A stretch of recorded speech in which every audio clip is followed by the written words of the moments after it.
Адам баласының ең жаманы талапсыз.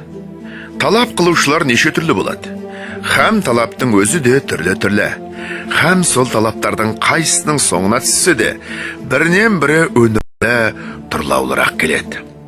Ләкин адам баласы я талапта, я талапсыз болсын, әйтеуір бәрекелдіні керек қылмайтығыны болмайды. Әрнешік орынсыз ба, орынды ма, бәрекелді деушіні көңіл іздеп тұрады. Адам баласы өзі қай жолда, қай майданда жүрсе, сол майдағы кісімен сырлас болады.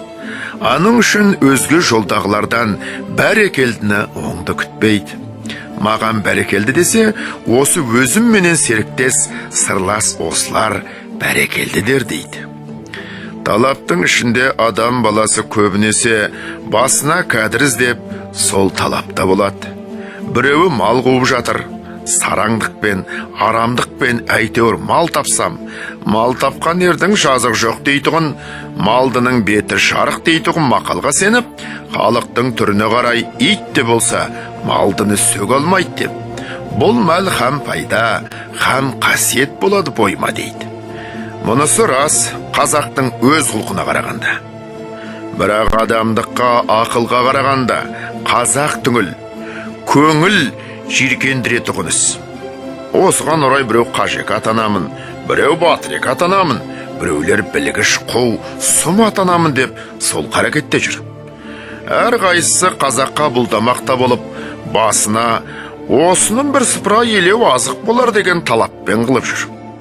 Мұнысы қазақтың тамырын ұстап қарайттаға, мұнан алып келіп берсе қымбат алғанда екен. Осы күнде мұна бірістің біраз пұлы бар екен деп, қазақтың бетінен оқып, ізденген талап болмаса, кітап бетінен оқып іздеген талап емес. Аның үшін кітап сөзіменен іздеген талап болса, әуелі көкіректі тазалау керек дейді.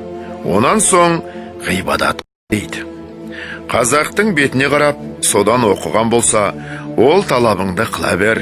Көкіректі дым тазалаймын деме. Оны кім көріп жатыр? Ішінде қатпар көп болмаса, құт берекеге жағымды болмайды дейді. Енді осыған қарап, қайдан оқып, ұмтылған талап екенін білерсің.